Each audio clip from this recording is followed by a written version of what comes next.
Hey fight fans, welcome back to the Fight Book. This is the Indian accent guy, and just one day before UFC 314, UFC announced their Azerbaijan card in Baku, and also there are some big news revealed from Max Holloway versus Dustin Poirier and Islam Makhachev versus Ilia Topuria. So without wasting any time, let's start the video. As I said, UFC has announced their Azerbaijan card, and if you are my subscriber, you are not going to be surprised by their fight announcements because I have already told you about them. The card is gonna be headlined by a light heavyweight bout between number 4 ranked Jamal Hill versus number 7 ranked Khalil Rountree Jr. This fight had been booked twice, but third time is a charm.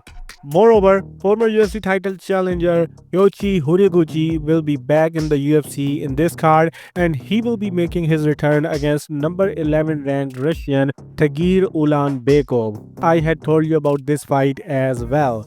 The two more fights that I haven't told you about, these are the bantamweight bouts that are added in this card. First is Irina Aliskova facing Claudia Segula, and the second is Daria Zaleznikova versus number 15 ranked bantamweight Melissa Mullins. Rafael Fiziev have also revealed that his fight is booked for Azerbaijan card, but he didn't reveal who his opponent going to be. He previously had said that he is going down to featherweight division, so it is not confirmed yet that his fight is at lightweight or he will be making his featherweight debut. The second fighter from Azerbaijan is Nadim Sadihov, so you can expect him as well on this card.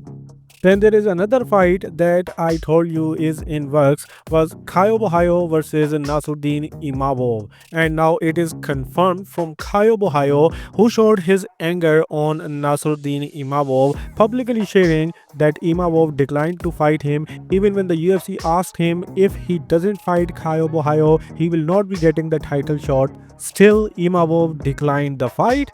Then Imavov shared his side of the story and says, let Caio Borralho beat a top 5 contender first, and then he will consider knocking him out. Although he had stated himself that he will not wait around and fight someone else if UFC gives the title shot to Khamzat Chimaev, but I think he never thought the UFC is gonna give him Caio Borralho. Anyway, Gilbert Burns versus Michael Morales, that was booked for UFC 315 card headlined by Bilal versus JDM, is now being moved from that card, and it will probably headline the next weekend's card, UFC Vegas 106, on May 17th after Movsar Evloev versus Aaron Pico fight falls off. Now let's talk about some big news from the potential fights that are going to happen in near future.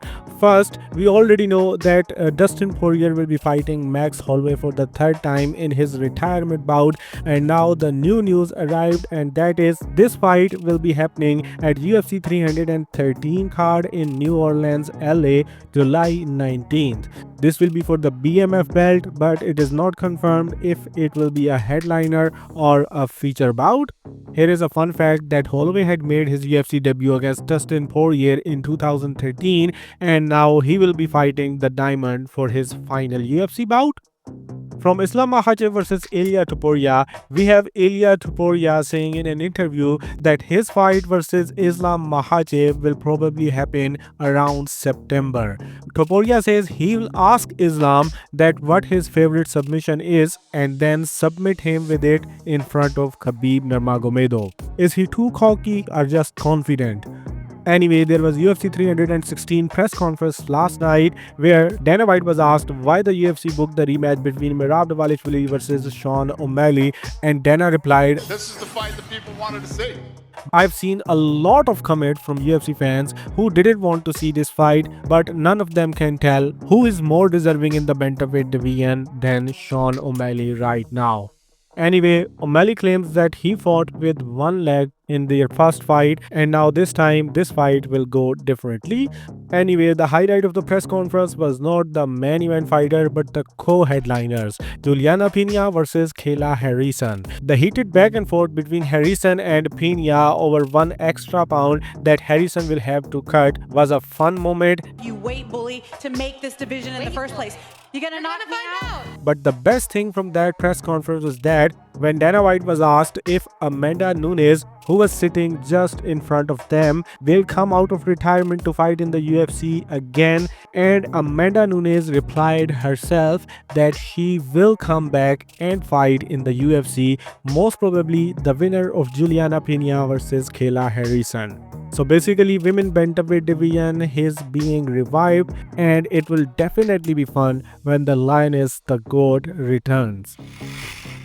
Now let's talk about boxing. There are news from 3 fights. First, WBC Cruiserweight Champion Badu Jack's opponent, number 1 contender Ryan Rozicki, has pulled out just 3 weeks before the fight, and replacing him will be Noel Mikhalyan, who is coming for the title that was wrongfully stripped for him in 2024, making him the champion in recess.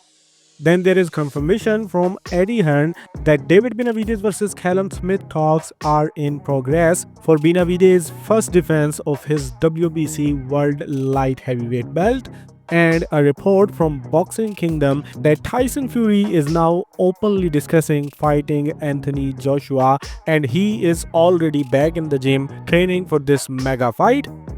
Weigh-ins for Jaron Ennis versus Imantas Stanionis has been done. Both fighters made weight successfully, and then the event is good to go tonight. Now in this last section, let's check the result of last night's PFL's 2025 tournament first round of their bantamweight and flyweight division. Short notice replacement Marcelo Alves pulls off the upset and won the main event fight via split decision, and now he is booked for the semi-final against former UFC and Bellator fighter Jake Hadley, who won his fight by finishing his opponent in round 3 with Scottish Twister. The second bantamweight semi-final is made official when former TUF and Dana White's Contender Series veteran Mando Gutierrez got the first round rear naked choke finish, and Justin Wetzel won his fight via unanimous decision. In the flyweight quarterfinals, former 2-time UFC title challenger and Bellator champion Liz Carmouche got the first round finish with liver shot, and she will now be facing undefeated Elora, who also got the first round finish but with the neck crank. In the second flyweight semi-final, Gina Bishop will be facing Ekaterina Shakalova. Bishop won her fight by a unanimous decision, while Shakalova got the first round rear naked choke over Juliana Velasquez. These 4 fights are now official for 2025 PFL Tournament Semi-Final 2 in Kansas, July 20th card. And that's all in this video. Hit the like button if you enjoyed. I always try to completely update you in as less time as possible, so do give your thoughts in the comment section. Your feedback is important, and if you have already done that, then do whatever you want.